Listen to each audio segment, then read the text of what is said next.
Hello, this is a tutorial on how to retime animation outside of Maya to help inform your timing while you reblock or you retime stuff for your animation.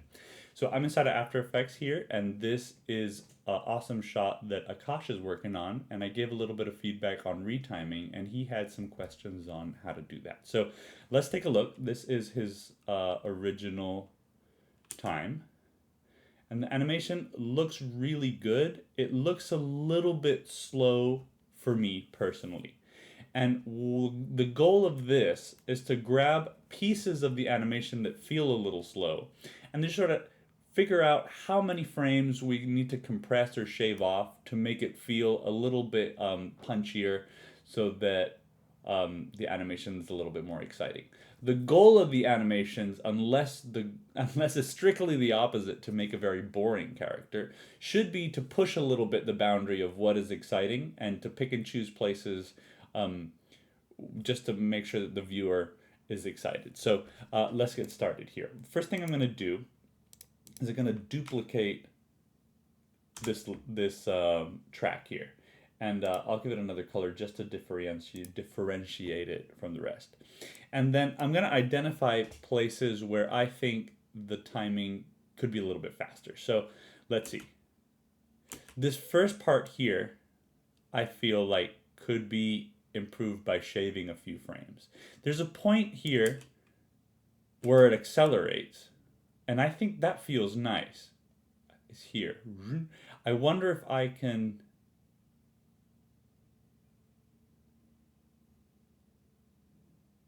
Okay. I wonder if I can mimic that feeling throughout the rest of the first path. So what I'm going to do here is I'm just going to cut this, and I'm going to mark that this one here, I want it to be accelerated. This one here feels fine, and then he flips, and then he hangs here a bit, and then once he lands, definitely this last part feels slow. So let's see.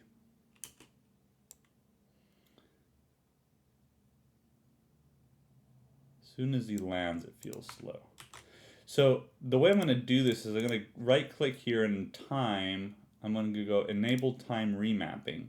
And then this adds a key at the beginning and a key at the end, but I want a key here, this part where I want to start compressing the time for it. So let's see how fast we can make it without breaking it. So let's just go, let's say 20%. So that'll be 1, 2, 3, 4 frames. And then I'll scooch the rest of the anim this way. And now it's feeling a lot better. I actually like that a lot. I'll break it by subtracting another couple frames and then we'll go back. I'm just kind of searching for that edge.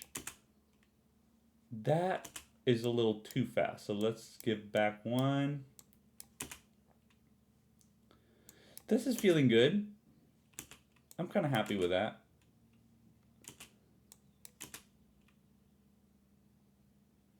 And then we'll do the same here for the end. Enable time remapping. And then this already had a keyframe at the end. So let's go again like this 20%. And I'm just visually kind of just grabbing this bar and saying, hey, what is 20% roughly of that? So it's not very scientific, but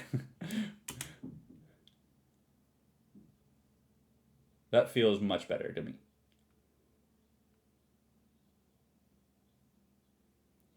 Now in the middle, now it's feeling maybe on the down part here that it's dragging a little bit. I could compress the animation. Another way to do this is by just shaving off frames. So the way I'm going to do that is I'll pick, maybe I don't need this frame. So I can grab the frame after it, I'll cut here, and then I'll scooch this back. And what I did was I just eliminated that frame from the movie.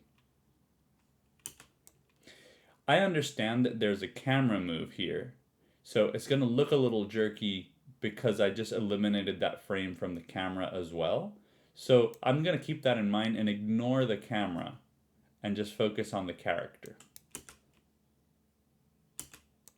Then on this down, maybe I don't need, what's the contact frame? Contact frame is this one. Maybe I don't need these two frames. So I'm eating the two frames underneath it.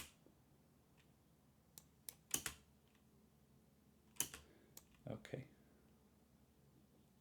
And then maybe I don't need this one. Oh, Control-Z, I don't know what I did. Help! Okay, so we'll eat these two frames, and then we'll eat the other one.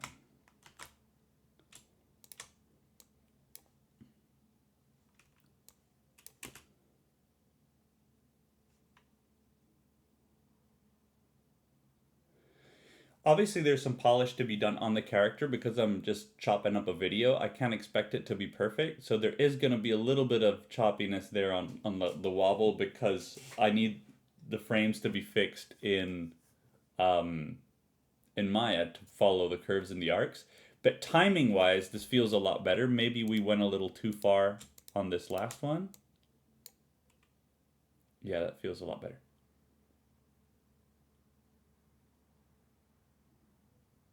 And those are the two ways to retime something in After Effects. So you can either scale the time down, or you can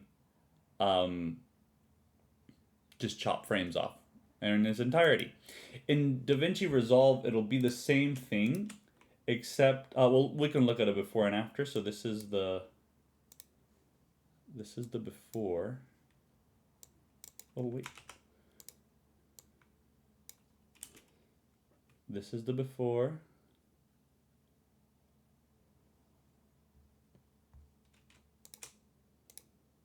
And this is the after.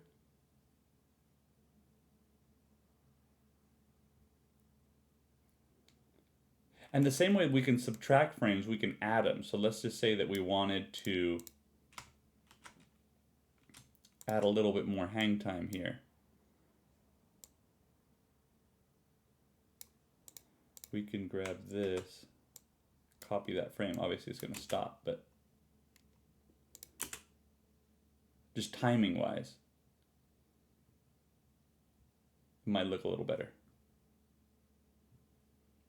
Anyway, that's the retiming aspect of it. In DaVinci Resolve, what you would do is you would pick the same thing, you would cut it, and then there'll be an option on the time of DaVinci Resolve, and it would be scale by percentage, and you can just type in 80%, 90%, and you can adjust the speed there. What I like about After Effects is that you can grab more keyframes here. So you can just add a keyframe here and add a keyframe here.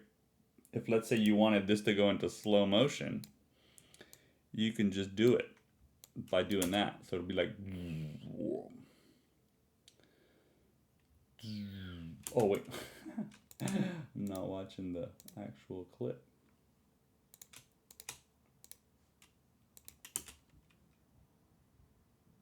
So it'll just go into slow motion there. It'll be like, and I can adjust that at will with these keyframes. So I think that After Effects works a little bit better, but I understand that it's a paid program and DaVinci Resolve is free. So what would you do after that? So after this, what you would do is you would either export this, put it in Maya, and use it as like a one-to-one, comparison of it. You can also take note of the frames that you nixed. So here, there's a frame number. So this is frame 91. So you can just take into account what frame is being eaten. So it goes 1, 2, 4, whatever. You can adjust that as well in Maya. You can also scale the keyframes in Maya and then snap them. I do not like doing that. I like scaling the keys, but I like marking on the frame that it's at and deleting the frames that are kind of on the off frames. If you have the Animbot plugin, that will do it for you. So there's a little smart snap feature, and what it's doing is it is setting a key right next to the keyframe where it's supposed to be at, and then it's deleting the keys that are not whole frames. Um, and that's essentially how you would read time stuff outside of Maya and how you would translate it in. Hopefully this is helpful.